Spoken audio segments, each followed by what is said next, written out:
Shalom, peuple de Dieu, je vous salue au nom de Jésus-Christ de Nazareth. Merci de me recevoir encore chez vous. Merci vraiment pour l'attention que vous accordez à ce que nous faisons. Que Dieu vous bénisse. Nous sommes dans le livre de Matthieu. Nous continuons toujours dans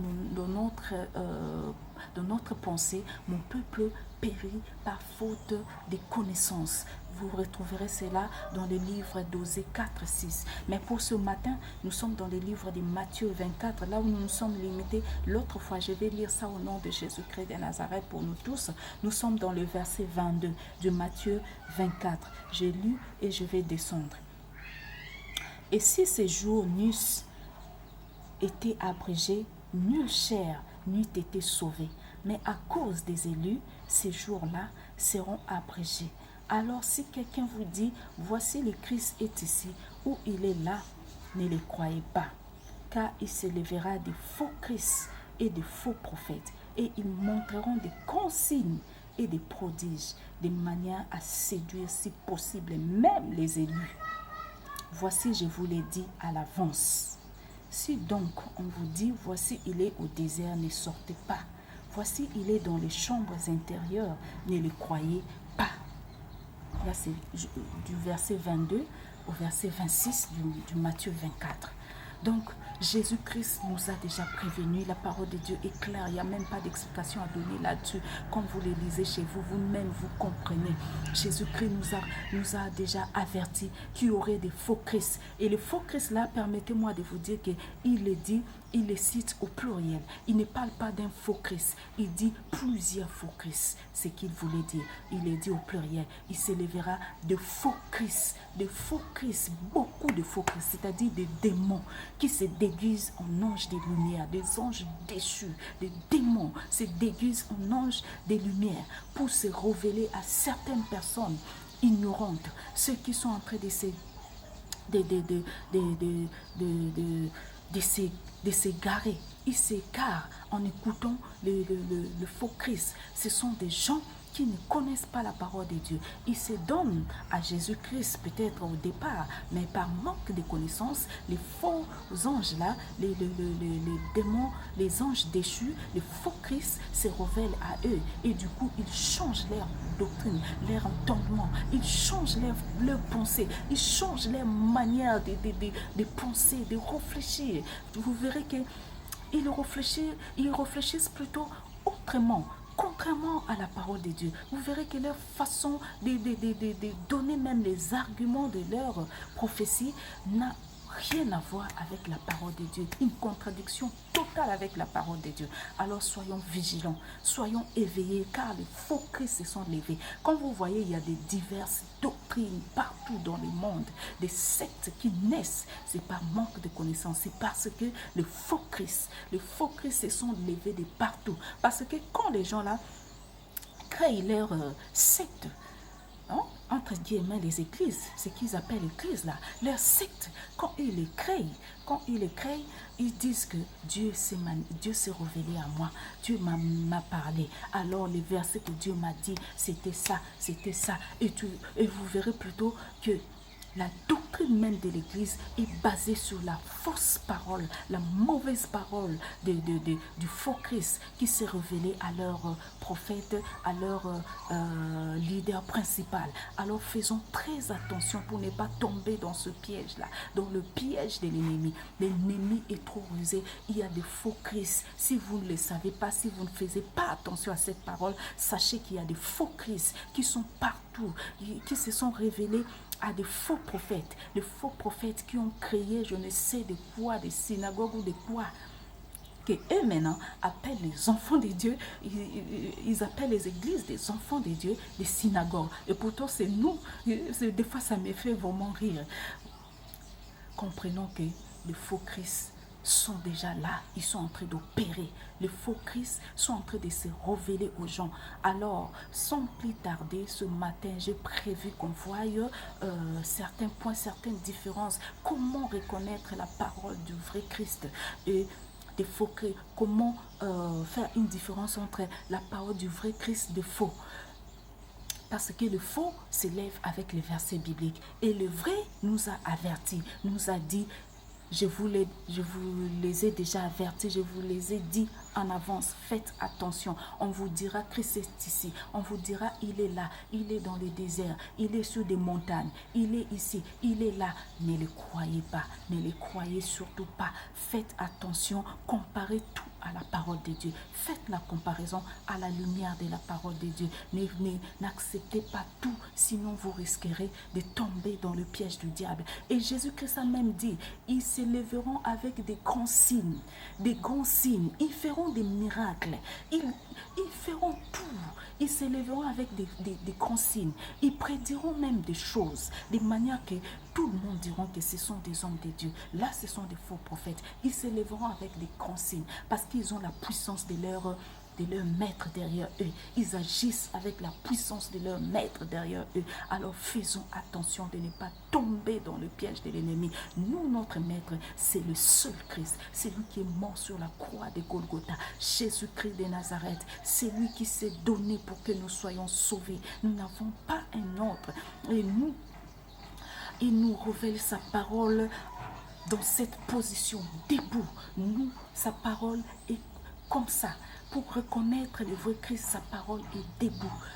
Quand il se révèle à nous, même s'il nous donnait des versets bibliques dans des rêves ou des songes de quoi, je ne sais où, mais quand Jésus-Christ, le vrai, se révèle à nous, il ne contredira jamais sa parole. Ça, c'est le premier point. Vous qui notez déjà que Jésus-Christ ne pourra jamais contredire sa parole. Quand il viendra, c'est pour apporter plus de lumière à sa parole. Jésus-Christ ne va pas contredire sa parole. Par contre, le faux Christ, quand ils se révèlent, parce que j'évite à ceux qui se révèlent à vous, ils ne se révéleront pas à vous. Quand ils se révèlent à ceux qui sont ignorants, vraiment, vous verrez que leurs paroles se contredisent. Leurs paroles, avec la parole de Dieu, il y a une grande contradiction. Vous remarquerez qu'il y a de la contradiction. Si vous comparez le sens auquel l'auteur de ses écrits écrit sa parole et la révélation de cette personne, de ce prophète, vous verrez qu'il y a une contradiction des paroles.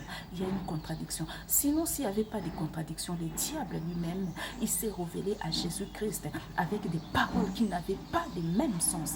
Il a bien dit, il a bien récité la parole de Dieu devant Jésus. Il lui a dit, si tu es fils de Dieu, transforme ceci au pain, ainsi de suite. Tout ça, c'est écrit dans la Bible, mais ce n'était pas dans ce sens-là. Ce n'était pas le moment pour Jésus de transformer le pain la pierre au pain. Ce n'était pas le moment pour que Jésus se jette. Alors faisons attention, faisons vraiment beaucoup attention. Alors, la parole de Jésus-Christ, c'est la parole de Jésus-Christ est la vérité. La parole que Jésus-Christ va vous donner, ça sera une parole véridique. Vous verrez vraiment, vous-même, vous allez vous rendre compte que c'est de la vérité, c'est de la pure vérité. Il n'y a pas de contradiction dedans. Par contre, l'ennemi, quand il se révèle à vous, il vous donne une parole tordue. Sa parole est inversée. Sa parole n'a pas de bon sens. Sa parole n'est pas debout. Sa parole vient dans le but de renverser la foi. Par contre, la parole de Jésus-Christ est la vérité. Et ça vient dans le but de nous affermir, de nous pousser à aller encore de l'avant avec Jésus-Christ. Par contre, la parole tordue nous enfonce dans les ténèbres. La parole tordue nous enfonce dans les ténèbres. La parole de Jésus-Christ nous fait monter en haut. Ça, c'est la petite différence. Nous continuons toujours avec des différences. Nous verrons que la parole de Jésus-Christ, quand Jésus-Christ vous apporte sa parole ne vient pas pour vous rendre esclaves de certaines doctrines. Non. Jésus-Christ lui-même, il est la liberté. Sa parole ne vient pas pour nous rendre des esclaves. Sa parole vient pour nous affranchir, pour nous rendre libres, pour nous libérer de tous les fardeaux. La parole de Dieu ne vient pas pour nous transformer en religieux. Non. La parole de Dieu vient pour nous libérer, pour nous délivrer, pour nous rendre libres. Alors, je vais nous illustrer quelque chose, mais j'aimerais qu'on le lise. Hein? Nous sommes dans les livres des Marc, Marc 2. Nous sommes dans les livres des Marc 2. Nous allons remarquer quelque chose qui montre que Jésus-Christ aime la liberté.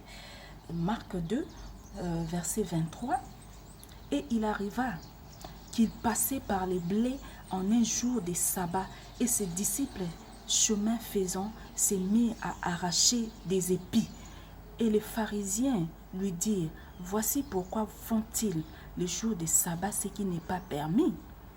Et lui leur dit, n'avez-vous jamais lu ce que fit David quand il fut dans les besoins et qu'il y eut faim, lui et ceux qui étaient avec lui, comment au titre Abiatar, souverain sacrificateur, il entend dans la maison de Dieu et mangeant les pains des propositions qu'il n'est pas permis de manger, sinon aux sacrificateurs et en donnant aussi à ceux qui étaient avec lui.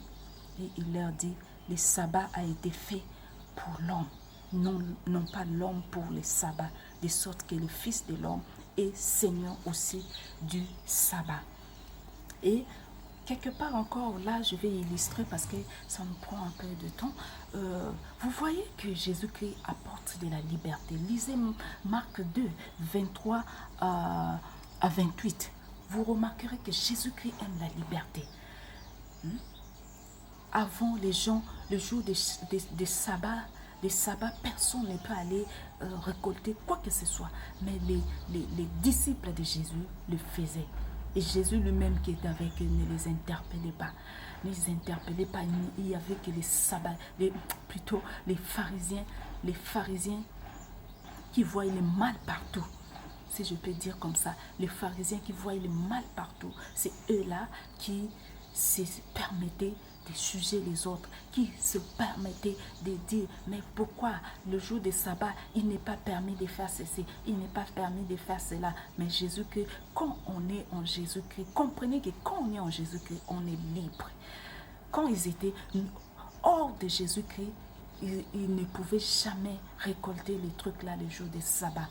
Ils ne pouvaient jamais récolter les blés le jour des sabbats. Jamais.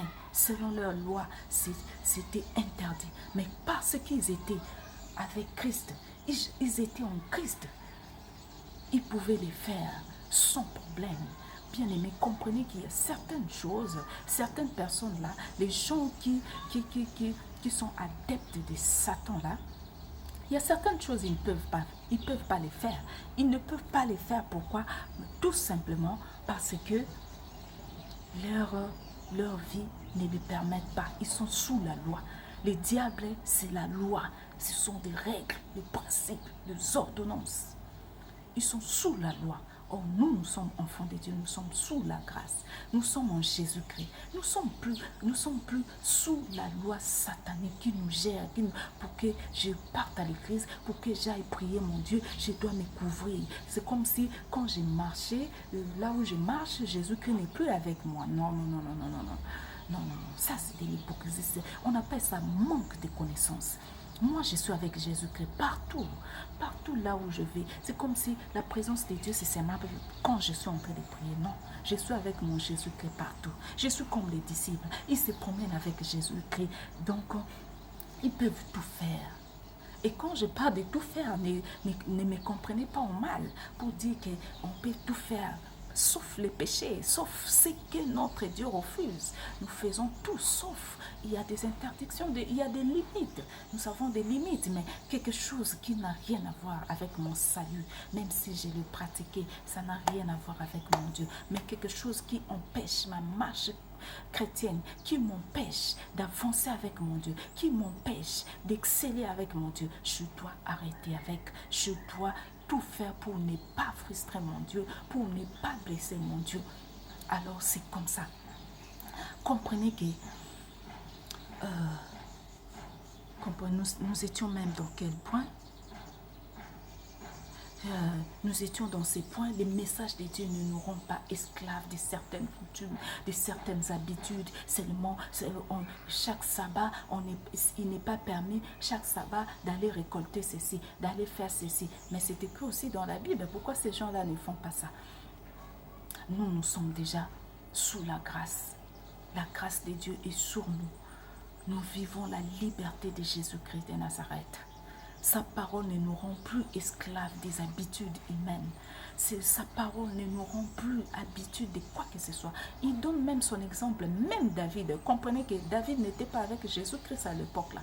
Mais David, comme était enfant de Dieu, il pouvait faire aussi des choses qui n'étaient pas permises. Pourquoi? Parce qu'il était enfant de Dieu. Si vous comprenez la parole de Dieu, c'est mieux. Mais si vous ne comprenez pas, en tout cas, il vous sera difficile de comprendre une telle parole. Alors, nous avançons. Nous avançons. Jésus-Christ, quand il se révèle à nous, c'est pour nous éclairer. C'est pour éclairer sa parole. Il vient pour éclairer sa parole. Si tu ne comprenais pas cette parole-là, Jésus-Christ, au moyen du Saint-Esprit, il nous aide à comprendre sa parole dans la profondeur. Par contre, l'ennemi, les anges déchus, les faux Christ, quand ils se révèlent à leurs prophètes, c'est pour apporter de l'obscurité dans la parole de Dieu. C'est pour apporter une profonde ténèbre dans la parole de Dieu. Alors faisons attention. Faisons attention à des faux Christ. Ne suivons pas seulement les miracles, les guérisons, les délivrances et ainsi de suite. Faisons attention, ils s'élèveront de faux Christ. Ils feront des grands signes, ils produiront des grands signes. Jésus-Christ a dit, si même possible, même les élus de Dieu pourront être séduits par leurs signes. Parce qu'ils se manifesteront vraiment comme étant des prophètes de Dieu. Parce qu'ils se sont révélés. Parce que plutôt, le Christ se sont révélés à eux. Faisons attention aux faux Christ, faisons attention. Et la parole de Dieu, et plutôt la vision de Dieu, la vraie vision de Dieu, quand Jésus-Christ se révèle à vous, c'est pour vous rapprocher à lui. Amen. Jésus-Christ vient pour nous rapprocher à lui. Mais il ne vient pas pour nous rapprocher à des coutumes. Il ne vient pas pour nous rapprocher à des habitudes. Il ne vient pas pour nous rapprocher à des coutumes. Non. Jésus-Christ vient pour nous séparer des coutumes. Vous voyez, toute la lutte de Jésus-Christ, c'était pour combattre le mauvais comportement des pharisiens. Si vous ne comprenez pas. Et les faux Christ sont en train de rendre beaucoup de gens pharisiens. Beaucoup de gens deviennent pharisiens parce que leur leader s'est vu avec des faux Christ. Les gens deviennent des pharisiens. Ils préfèrent soigner leur extérieur. Les extérieurs qui peuvent se soigner par des maisons d'habillement, par des vêtements faits par des hommes. Ils préfèrent soigner leur extérieur que de soigner l'intérieur. Au lieu que Jésus-Christ puisse travailler leur intérieur, le faux Christ vous amène à travailler votre extérieur.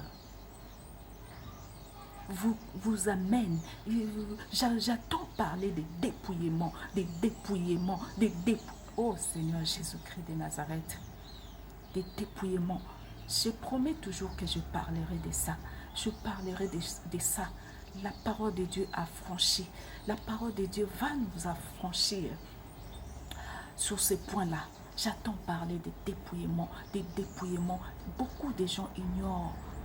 Beaucoup de gens ignorent, sont dans l'ignorance. Pourquoi les gens sont dans une telle ignorance? Je me dis, tout ça c'est par manque de connaissance. Quand on ne connaît pas la parole de Dieu, l'ennemi fait ce qu'il veut. L'ennemi fait vraiment ce qu'il veut en nous. Vraiment, j'insiste, le but de ce partage, c'est seulement pour nous amener, c'est pour nous faire comprendre que nous devrions nous rapprocher beaucoup plus à Jésus-Christ. Parce qu'en ces temps de la fin, l'ennemi s'est levé.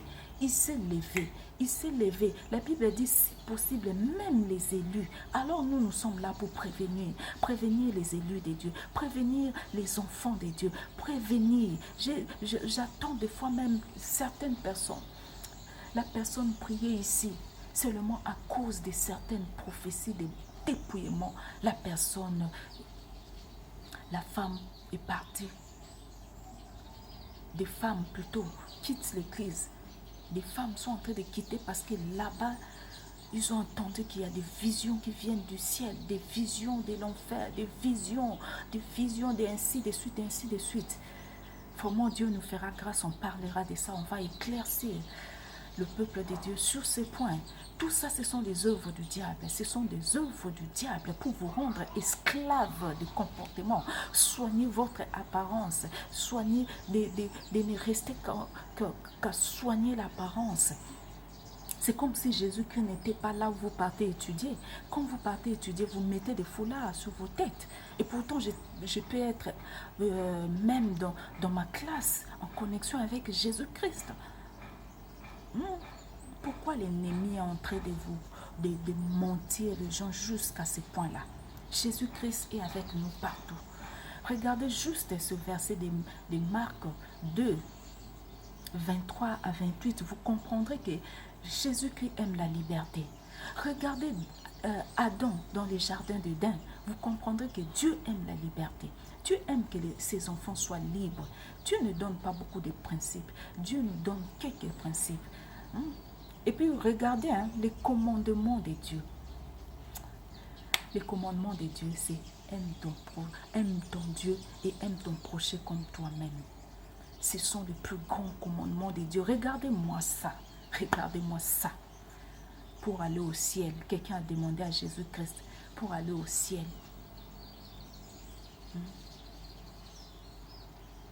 Quand tu aimes ton prochain comme toi-même, ça remplit beaucoup de choses. Et Jésus-Christ dit que tous les commandements se résument comme ça. Mais regarde maintenant ce que l'ennemi vous sort. L'ennemi vous sort autre chose. Les femmes, pour aller au ciel, les femmes doivent se dépouiller. Tu vois, tu ne peux plus porter ça, de peur que tu sois jeté. À cause de ça, le salut de Jésus-Christ, à cause de ça vraiment, ça qui peut amener quelqu'un en enfer. Manque de connaissances, lisons la Bible. Nous parlerons de ça très prochainement, bien-aimés. Que Dieu nous aide, vraiment, que Dieu bénisse ce petit partage. Restez toujours connectés à ce partage parce que nous sortirons le partage sur les trucs de dépouillement là. Les dépouillements là, ce sont des mensonges de l'ennemi, les mensonges sataniques pour égarer des femmes, pour séduire un bon nombre des enfants de Dieu. Alors, que Dieu vous bénisse pour aujourd'hui. Je vous aime bien. Bye bye.